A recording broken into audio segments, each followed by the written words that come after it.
Sometimes the quietest mornings hide the loudest screams.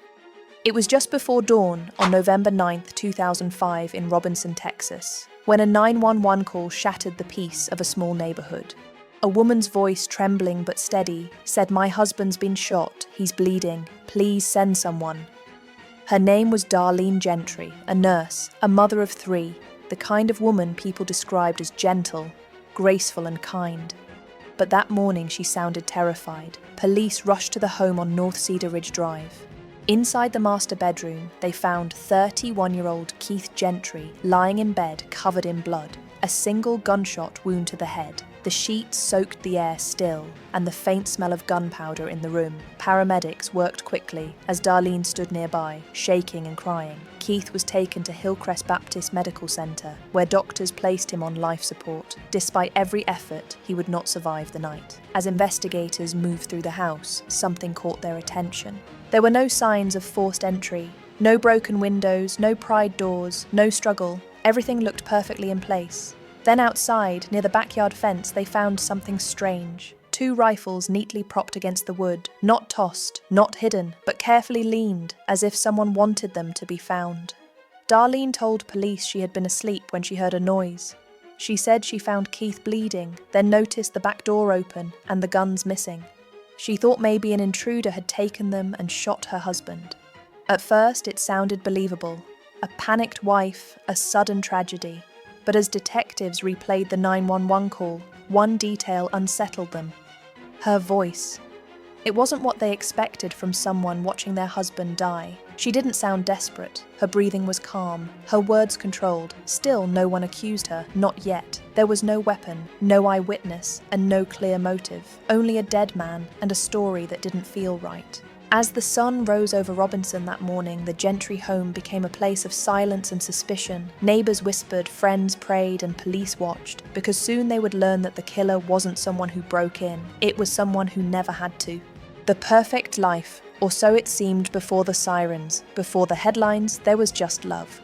A simple, small-town love story that everyone admired. Darlene was the kind of woman who seemed to have it all: beauty, kindness, and charm that made people remember her. She grew up in Texas, surrounded by family faith and the dream of something bigger. She wanted to help people, to heal them, to be the kind of person others could rely on. That dream led her to nursing school, where she met Keith Gentry.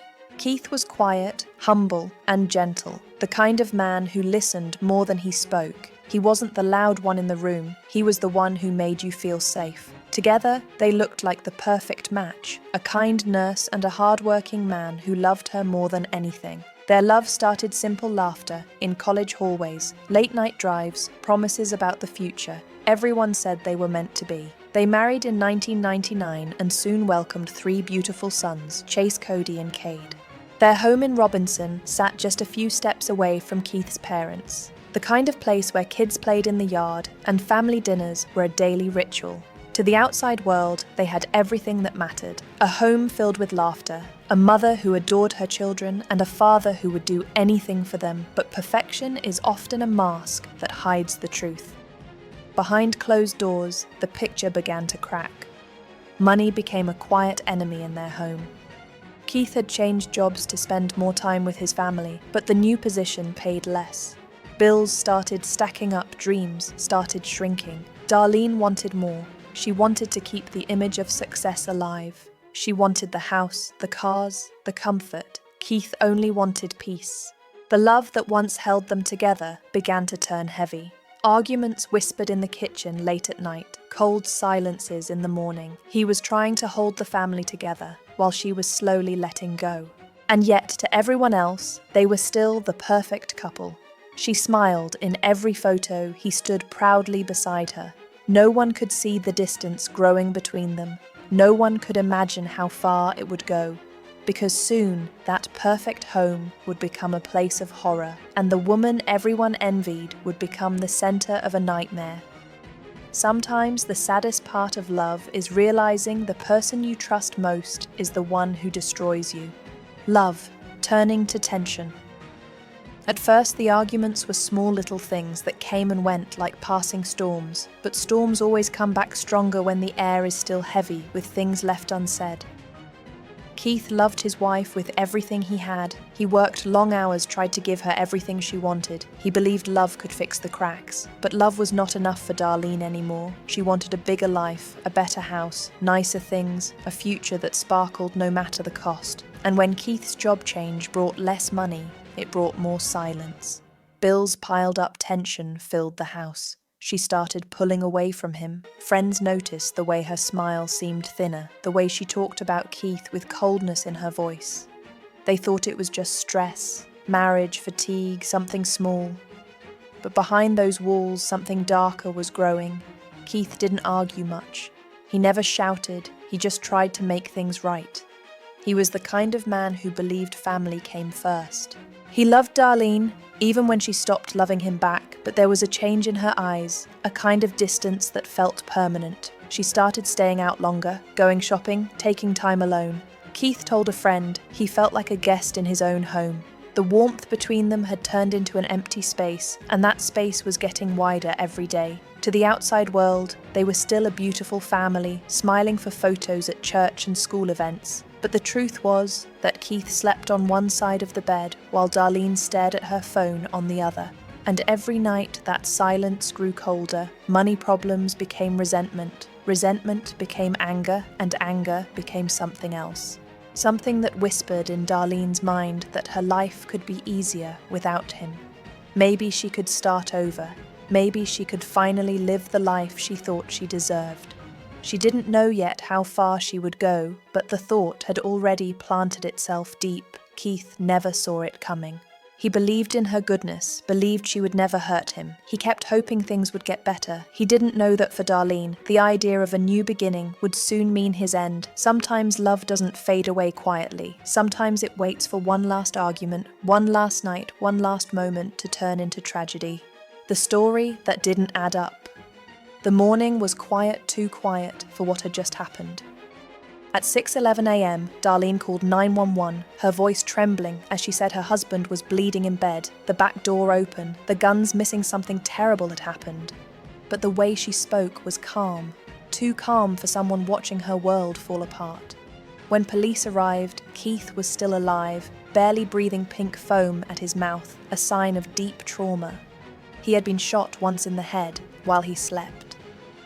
Darlene stood near the doorway, clutching her youngest son, saying she was afraid the killer might still be inside. But something in the air felt wrong. There were no signs of forced entry, no footprints, no struggle.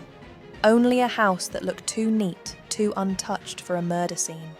She told detectives she had slept with the children that night because the baby was restless, and she woke to find Keith bleeding. She said someone must have broken in, stolen the guns, and shot him. But detectives noticed the cabinet where the guns were kept hadn't been forced open. It had been unlocked by someone who knew exactly where the key was hidden.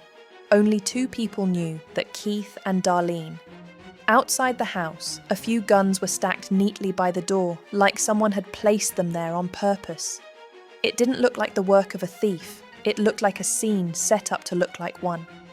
When they asked Darlene to describe her night, she told the story again. Every detail, precise, every timeline rehearsed, but her voice never broke. Her tears never truly fell, and for a woman who had just found her husband dying, she never once tried to help him. She didn't check his pulse, didn't try to stop the bleeding, didn't even guide paramedics to his room. She said she was too scared. The investigators kept listening to her words, but what haunted them was what she didn't say. No screams, no panic. No desperate attempts to save the man she claimed to love.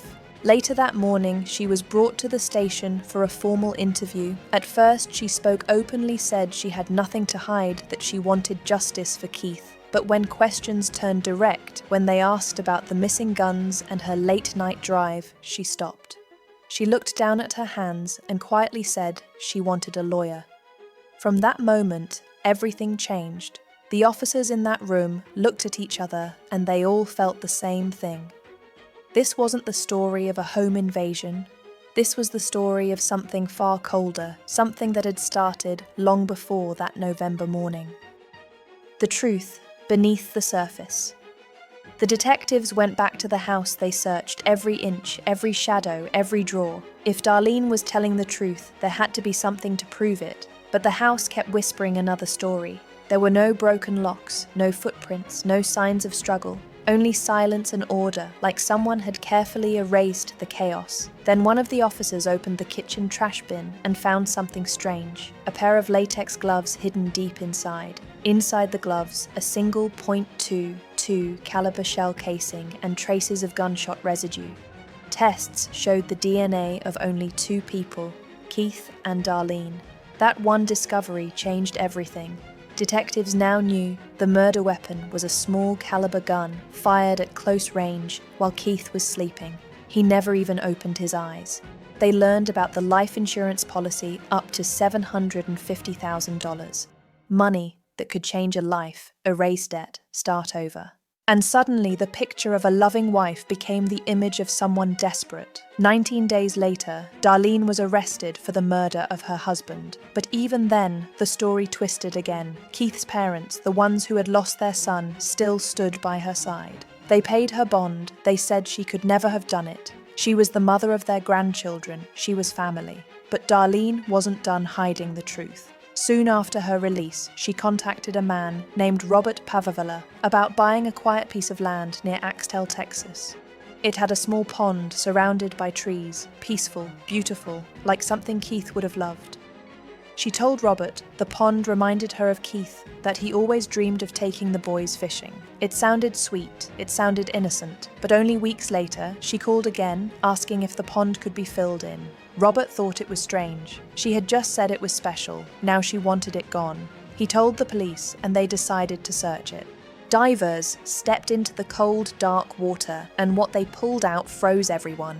A .22 caliber revolver, the same type used to kill Keith, the same caliber as the shell casing in the gloves. The murder weapon was right there under the water, where Darlene thought no one would look. The truth she tried to bury had surfaced, but detectives needed one last piece, something that would show beyond doubt who she really was. And so they made a plan, a trap, one that would bring Darlene Gentry back to the place where she had tried to hide her crime. The trap and the fall. Detectives knew Darlene would not rest easy, knowing the pond might be drained, so they went back to Robert Pavavella and asked for his help. He agreed to make a phone call and told Darlene he was planning to fill the pond, but first he needed to drain it completely. The call was calm, polite, simple, and on the surface, Darlene sounded calm too. She said nothing to give herself away, but the next day the cameras hidden near the property caught something chilling in the grey light of morning. Darlene Gentry arrived at the land alone, wearing wading boots, carrying a long rod. She stepped into the cold, muddy water and began poking at the bottom, right where the gun had already been found. Every move, every ripple was recorded, and in that moment the story she had built for months began to crumble. There was no intruder, no burglar, no stranger in the dark. It was her, the woman who had once been called a Texas beauty queen, the nurse, the mother, the wife.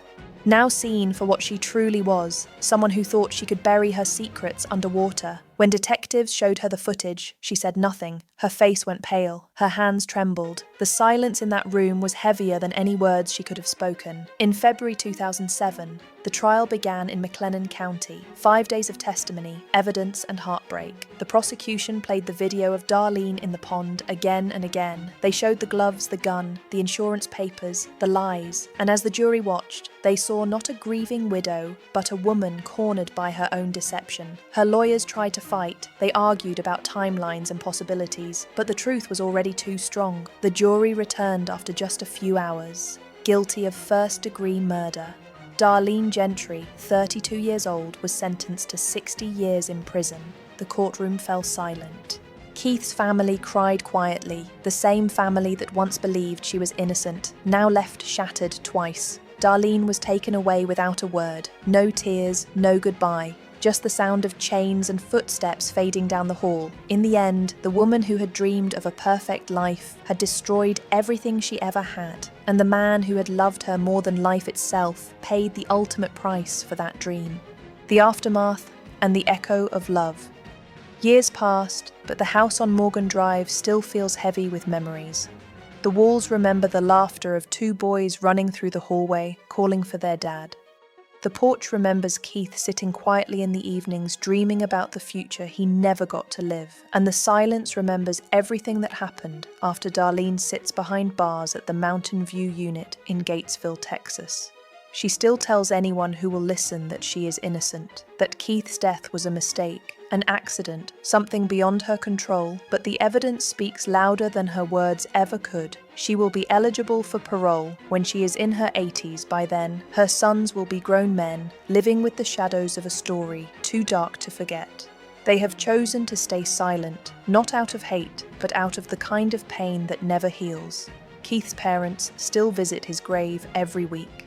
They bring flowers and sit for hours talking to him as if he can still hear them. Sometimes they talk about the weather or the kids or how the world has changed, but sometimes they just sit quietly, letting the wind carry what their hearts can no longer say. And maybe somewhere in that quiet he hears them. He was a man who believed in love, believed in family, believed that kindness could fix anything. He never saw the danger in the eyes of the woman he trusted the most. That is the tragedy that still echoes through this story. Not just the loss of a life, but the loss of faith, of safety, of love itself. Because sometimes evil does not come wearing a mask. Sometimes it smiles, it holds your hand, it promises forever. And that is what makes this story so haunting. Keith Gentry wanted nothing more than to love and be loved, but in the end it was that love that led him to his death. And for the rest of us, his story is a reminder that darkness does not always live in strangers. Sometimes it sleeps beside you, breathing the same air, whispering the same vows, and when the truth finally comes to light, it leaves behind only silence. I am Nora, and this was the story of Darlene and Keith Gentry, a story that began with love and ended in the quiet of betrayal. Somewhere between the wedding vows and the grave, something changed, and what once was a promise became a weapon. Keith never knew that the person he trusted most would be the one to end his story. But maybe that is what makes this world so terrifying. Not the monsters we see in the dark, but the ones who hide behind gentle smiles. Every crime leaves an echo, a sound that never truly fades. It lingers in the hearts of those left behind and in the places where truth was buried. And as we turn away from this story, we are reminded that evil does not always announce itself. Sometimes it comes disguised as love. Sometimes it whispers, "I will never hurt you," and then it does. Thank you for watching. And remember, darkness often begins where love once lived.